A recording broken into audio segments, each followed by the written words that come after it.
ازيكم عاملين ايه؟ يا رب تكونوا بخير وفي احسن حال. النهارده معانا كده روتين ومشتريات ان شاء الله تعجبكم. عايزاكم بقى لو عجبكم الفيديو ما تنسوش تعملوا لايك واشتراك وتفعلوا زر الجرس عشان يوصلكم مني كل جديد. عايزاكم كده تعملوا لي لايك علشان اللايك بيرفع الفيديو. وبصراحة بتشجع جدا لما بلاقي لايكات كده ومشاهدات على الفيديو. بصراحة بتشجع وبقوم أعمل فيديو تاني. النهارده بقى كده روتين خفيف بسيط جدا. لكن كده كانت الأوضة متبهدلة جدا، فقلت بصراحة هشيل بقى الفرش ده كله، أغسله وأفرش مكانه فرش نضيف، وأغسل برضو اللي هي الكوفرتة. هغسل كل حاجة بقى في الأوضة وهشيل المفارش علشان عايزة كده أنضف الدنيا وتبقى الدنيا عندي رايقة. عايزاكم بقى تكتبوا لي كده كومنت حلو منكم وتعملوا لايك كده حلو زيكم. يلا بقى تعالوا نخش بسرعة كده على الروتين بتاعنا. هنا كانت الأوضة مبهدلة جدا. عايزة أقول لكم أنا كنت لسه عاملة روتين دلوقتي، وأنا بظبط كده التسريحة وبرص فيها برفانات وحاجات من دي.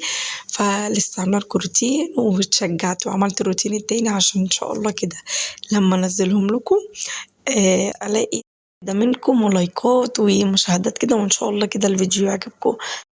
هنا كانت الأوضة مبهدلة، وبصوا كنت تعبانة وكنت لسه جاية من عند ماما.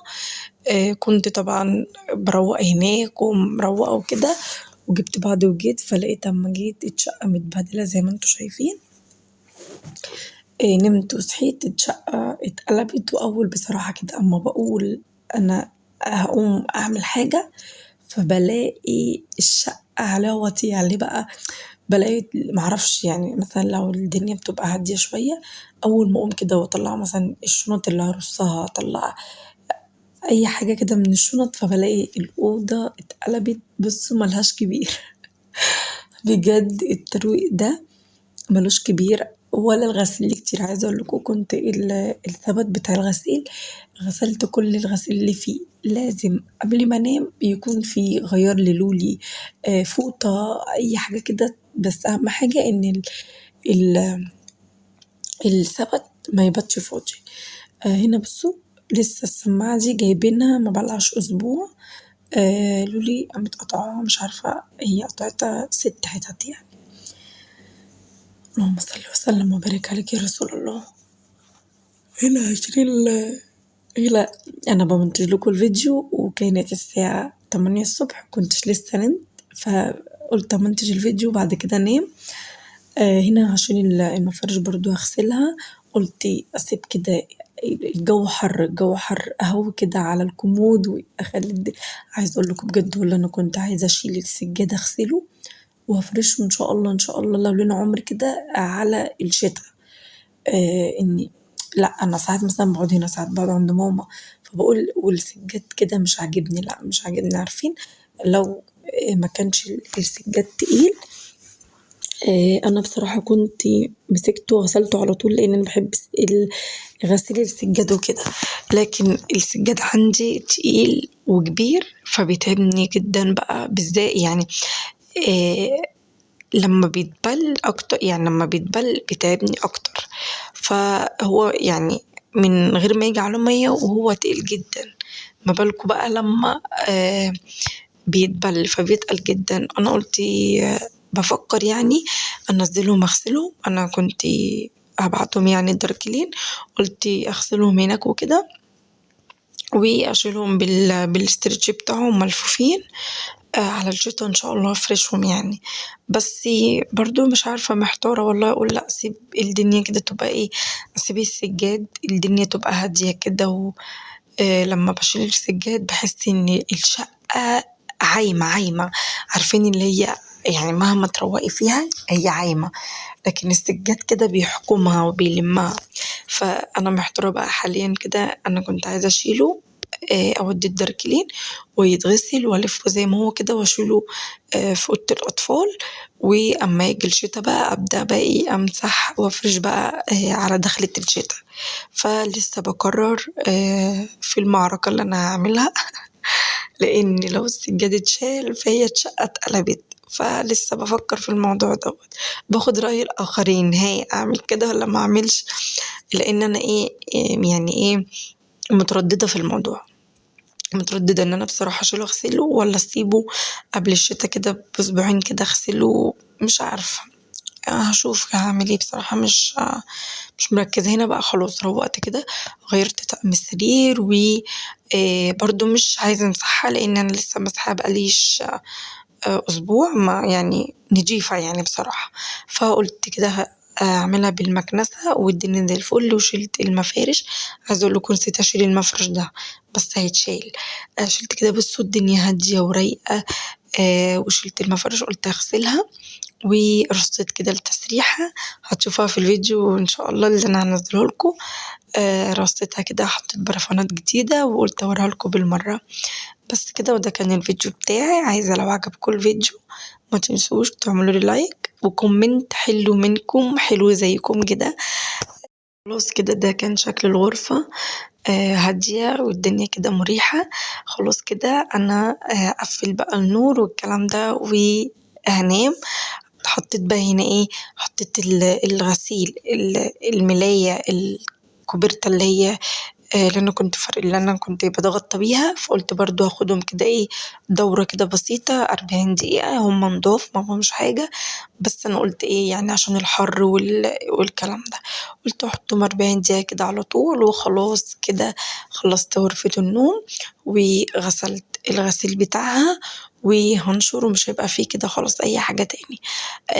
هنا بقى شغلت 40 دقيقة، حطيت هنا كلوركس، حطيت كوباية اريال كده حلوة علشان انا عايزة كده الفرش اللي انا كنت حاطاه كان بامبا، فانا كنت عايزة ينضف بصراحة، عايزاه يبقى مزهزه كده زي ما بفرشه كده، عايزاه يبقى مزهزه. حطيت كده الكوبرتا وطقم الملايات وكام حاجة كده فاتحة وشغلت عليهم، وخلاص كده هسيبهم بقى مع نفسهم 40 دقيقة عبال ما يخلصوا وبعد كده هنشرهم. هنا خدت بعضي ونزلت السوق. أنا وأختي كانت عايزة تشتري عجلة خضار ومصافي وحاجات من دي، فاخدتها ونزلنا السوق وقلت اخدكم معايا جولة كده على السريع كده. عايزة اقول لكم ان انا بحب الحاجات دي، وكنت جايبة منها في جهاز دي كتير جدا. انا هنا كنت عايزة اجيب اللي هو الجردل بتاع الاريال دوت او العلبة بتاعت الاريال، فلقيت الحجم ده ياخد 4 كيلو او 5 كيلو بصراحة، وانا بجيب الشكارة اللي هي فيها 8 او 9 كيلو. فقلت لا اشوف يعني علبة اكبر. واختي زي ما انتم شايفين كانت بتدور كده وبتلف وتبرم كده على العجلة لغاية اما كسحت رجلي في المعرض ده كله. عايزة اقول لكم دوختني. هنا كنا بنتفرج على السلالم. عايزة اقول لكم ان انا كنت جايبة سلم زي دوت عندي اهوت. فهي بصوا محتارة بقى. عايزة اقول لكم قعدنا ساعتين 24 ساعة متهيألي بندور على العجلة دي، وفي الآخر هترسى برضو على العجلة دي. يعني قعدت ساعتين تدور، بصوا بتتفرج عليها وتقلب رجليها وتقلب العجلة وتقلب الشنطة وتشوفها متينة ولا مش متينة، وفي الآخر رسينا عليها. عايزة أقول لكم العجلة حلوة جدا، هي جابتها خلاص حلوة قوي قوي ومتينة كده، ان هي بصراحة على طول بتنزل السوق وكده. فكل لما تجيب عجلة اللي هي العادية ديت فبتبوظ منها، فقررت ان هي تجيب العلبة الحديد دي. هي هتختار دي. بص جننتني، تقول لي حلوة الخام، اقول لها هاتي اشوف. عايزة اقول لكم لفينا المعرض كان كبير جدا، لفيناه وبصراحة كده رسينا يعني على العجلة ديت. كانت حلوة جدا، سعرها كان ب370 جنيه بس، حلوة ومتينة جدا.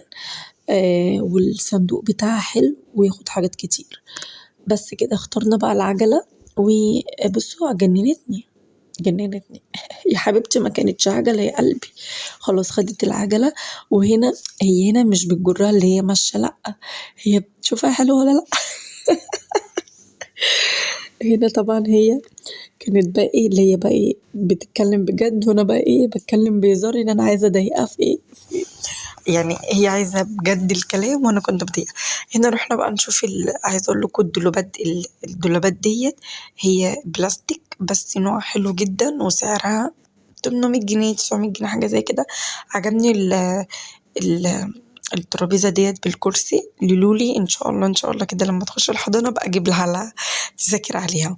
هنا بقى كده رحت اشوف البرطمانات. عايزه اقول لكم احنا بنحب، انا واختي الكبيره ديت، عايزه اقول لكم ان احنا بنحب الحاجات البلاستيك جدا، ودخلنا المحل ده خربنا الدنيا. بس كده فضلنا بقى نتسوق كده ونتفرج على البلاستيك ونتفرج. بصوا الطبق شكله حلو جدا، طبق وفي نفس الوقت مصفى، عجبني جدا. بس لولا انا عندي بلاستيك كتير جدا كنت جبته الصراحه. هنا المصفى دي كنت هجيبها لماما، اللي هي الرمادي ديت، بعد كده استغلتها سبتها، وان شاء الله هروح يوم تاني اروح اجيبها، عشان بصراحة مش لاقية زيها برا. هنا بقى اللي تقوم الفخار بكل أحجامها وبكل مقاساتها. هنا بقى المعطر ده كان عاجبني جدا، كان ب23 جنيه، 23 جنيه ونص، عجبني جدا. أخدت حوالي 6 أو 7 ليا والإخوات والماما وليلة العيلة. وهجيب برضو فينيك بس خام جدا، اللي هو في الازاز دي ب20 جنيه الازازة. جبت بصراحة ازازة ليا، بحب اوي الفينيك بيبقى عندي في البيت. وخدت ازازة من الكلور دي برضو كانت عاملة 63 ونص، خدت ازازة. اللهم صل وسلم وبارك عليك يا رسول الله. لا سيبي يا حبيبتي اللي فيها السعر وخد اللي جنبها، هتاخد اللي جنبها. بصوا قلبنا الدنيا. عايزة اقول لكم قعدنا حوالي ساعتين في المعرض نلف ونجيب، ونتصل بماما: يا ماما احنا لقينا كذا، نجيب هاتوا يا بنات. يا ماما احنا لقينا، هاتوا يا حبايبي. يا ماما احنا لقينا كلور بسعر كذا، نجيب لك هاتوا. خلاص كده خدنا حاجتنا وخدنا بعضنا ومشينا. استنوني فيديو جديد، انسوا